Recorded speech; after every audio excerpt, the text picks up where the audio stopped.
전 세계 경제의 공기가 급격히 바뀌고 있습니다. 뉴스 한 줄로 소비하기엔 너무 무거운 사건이 현실이 됐습니다. 미국과 이란의 전쟁은 단순한 지역 분쟁이 아닙니다. 이 충돌은 세계 질서의 균형추 자체를 다시 흔드는 출발점입니다. 그리고 그 충격은 결국 한국 경제와 우리 일상으로 직격하게 됩니다. 불과 며칠 전까지만 해도 제네바에서는 협상 기대감이 감돌았습니다. 미국과 이란은 간접 핵협상을 이어가며 출구를 찾는 듯 보였습니다. 이란은 향후 3년간 우라늄 농축을 전면 중단하겠다고 제안했습니다. 석유 수출 대금 일부를 미국에 지급하겠다는 파격적인 카드까지 내놨습니다. 이 제안은 사실상 이란이 주권의 일부를 내려놓겠다는 의미였습니다. 제재를 풀지 않으면 체제가 버티기 어렵다는 내부 판단이 깔려 있었습니다. 오만 외무장관은 협상에 상당한 진전이 있었다고 발표했습니다. 시장도 잠시 안도하며 전쟁 리스크가 낮아졌다고 판단했습니다. 하지만 미국의 선택은 전혀 달랐습니다. 협상 테이블 위에 있던 펜은 내려놓았고 미사일이 대신 날아갔습니다. 2026년 2월 말 미군은 미드나잇 해머 작전을 전격 가동했습니다. 협상이 진행 중이던 바로 그 시점에 공습이 시작됐습니다. 여기서 중요한 질문을 던져야 합니다. 왜 미국은 이란의 굴욕적인 양보를 거절했을까요? 명분은 핵무장 저지였지만 실제 목표는 훨씬 깊은 곳에 있습니다. 미국의 목표는 협상이 아니라 체제 붕괴, 즉 레짐 체인지였습니다. 협상은 전쟁을 피하기 위한 수단이 아니었습니다.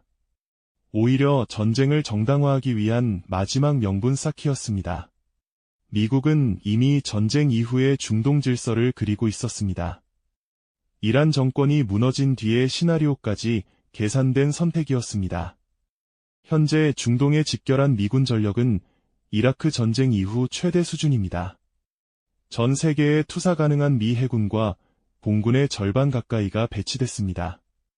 이는 이란이 군사적으로 대응할 수 있는 수준을 훨씬 넘습니다.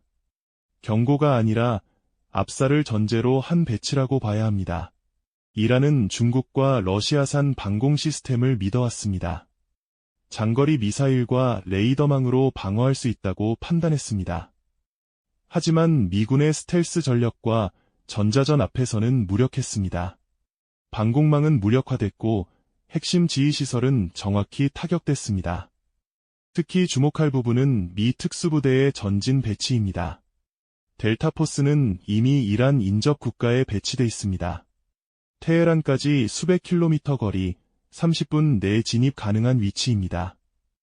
이는 지도부 제거를 전제로 한 참수 작전 거리입니다.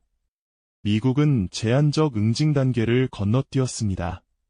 초기부터 전면 타격을 선택했습니다. 지하 벙커에 벙커버스터가 투하됐다는 보도는 상징적입니다. 이는 협상이 끝났음을 알리는 군사적 선언이었습니다. 하지만 이 전쟁의 표적은 이란 하나만이 아닙니다. 미국은 더 큰 체스판을 보고 움직이고 있습니다. 그 중심에는 중국이 있습니다. 이번 전쟁은 대중국 포위 전략의 마지막 퍼즐입니다. 최근 몇 달간의 흐름을 연결하면 그림이 보입니다. 남미에서는 베네수엘라 정권을 압박했습니다. 중국의 석유 담보 대출 구조가 붕괴됐습니다. 북미에서는 멕시코 우회 수출 통로를 차단했습니다.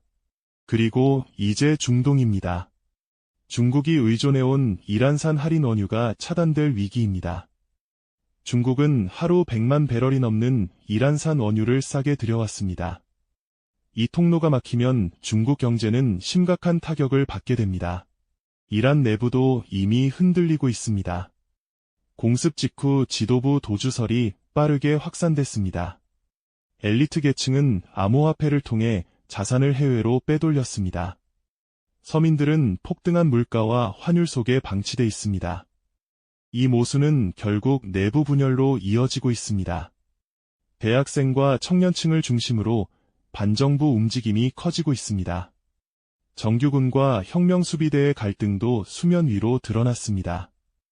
체제는 외부 압박과 내부 붕괴가 동시에 진행 중입니다. 이제 세계가 가장 두려워하는 지점으로 시선이 이동합니다. 바로 호르무즈 해협입니다.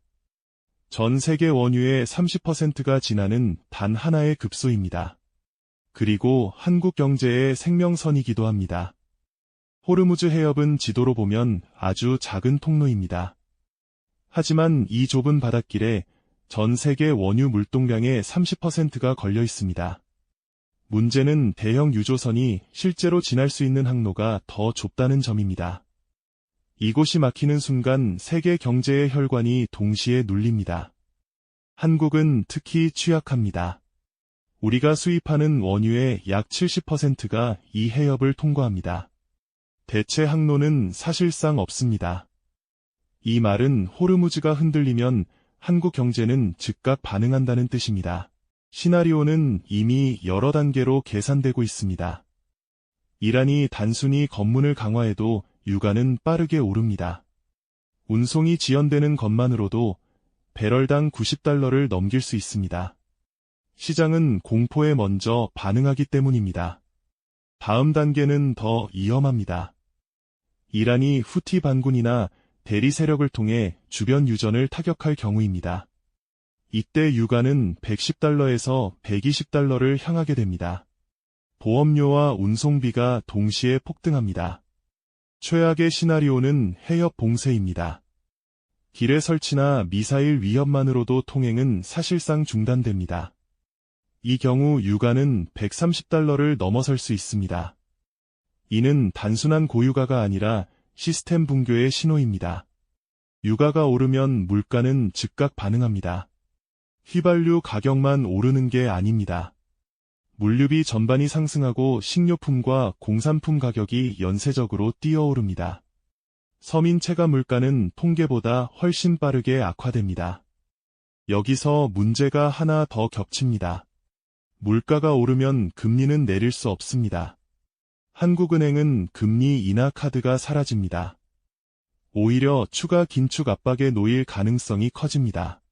금리가 내려가지 않으면 가계는 버티기 어려워집니다. 이미 높은 대출 이자를 감당하고 있는 상황입니다. 여기에 생활비까지 오르면 소비는 급격히 위축됩니다. 경기는 식고 물가는 오르는 구조가 완성됩니다. 이것이 바로 스태그플레이션입니다. 가장 대응하기 어려운 경제 환경입니다. 기업은 투자하지 않고 가게는 소비하지 않습니다. 경제는 서서히 얼어붙기 시작합니다. 환율도 안전하지 않습니다. 위기가 커질수록 자금은 달러로 몰립니다. 원달러 환율이 1,450원을 넘길 가능성도 열려 있습니다. 환율 상승은 다시 수입 물가를 자극합니다. 이 악순환은 멈추기 어렵습니다. 특히 에너지와 원자재를 수입에 의존하는 한국은 타격이 큽니다. 제조업 원가 경쟁력이 급격히 약화됩니다. 수출 기업의 마진은 빠르게 줄어듭니다. 하지만 모든 산업이 동시에 무너지는 것은 아닙니다. 위기 속에서 오히려 수혜를 보는 영역도 존재합니다. 대표적인 곳이 방산과 해운입니다. 불안정한 세계는 무기 수요를 늘립니다. 중동 긴장이 높아질수록 방산 수출은 증가합니다. 국가들은 재고를 채우고 방어력을 강화합니다. 한국 방산 기업들은 이미 글로벌 공급망에 들어와 있습니다. 실제 계약과 수주로 이어질 가능성이 높습니다. 해운도 마찬가지입니다. 호르무즈가 위험해지면 선박은 우회 항로를 선택합니다. 운항거리가 늘어나면 운임이 상승합니다. 이는 해운사 실적에 직접적인 영향을 줍니다. 조선업도 연쇄 효과를 받습니다. 운임 상승은 신규 선박 발주로 이어집니다.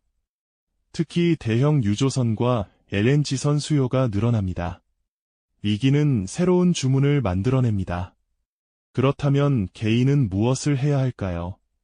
지금은 공격적으로 베팅할 시점이 아닙니다. 현금 흐름을 점검하고 리스크를 줄여야 합니다. 불확실성이 극단으로 치닫는 구간입니다. 자산을 분산하는 것이 중요합니다. 달러와 금 같은 안전자산은 방패 역할을 합니다. 모든 자산을 한 방향에 두는 것은 위험합니다. 지금은 생존을 먼저 생각해야 할 때입니다. 동시에 공포의 끝을 관찰해야 합니다. 전쟁은 언젠가 방향을 바꿉니다. 지도부 붕괴나 휴전 신호가 나오면 시장은 급반전합니다. 그 순간을 놓치지 않는 것이 핵심입니다. 공포가 최고조에 달했을 때가 변곡점입니다. 역사는 늘 그렇게 반복돼 왔습니다. 모두가 비관할 때 다음 사이클에 씨앗이 뿌려집니다. 정보를 가진 사람만이 그 신호를 읽습니다. 지금의 중동 전쟁은 끝이 아니라 시작입니다. 세계 질서는 다시 재편되고 있습니다. 그 변화의 파도는 한국도 비켜가지 않습니다. 준비된 사람만이 살아남습니다. 이제 국제 정세는 교양이 아닙니다. 개인의 자산과 생존에 직결된 문제입니다. 오늘의 위기를 정확히 이해하는 것이 첫 번째 전략입니다. 공포를 외면하지 말고 구조를 읽어야 합니다. 이 혼란의 시대에서 중요한 건 속도가 아니라 방향입니다. 잘못된 방향의 빠른 판단은 가장 위험합니다. 차분하게 흐름을 지켜보는 힘이 필요합니다. 위기는 이미 시작됐습니다. 이제 남은 건 어떻게 대비하느냐입니다. 여러분의 선택이 결과를 바꿀 수 있습니다.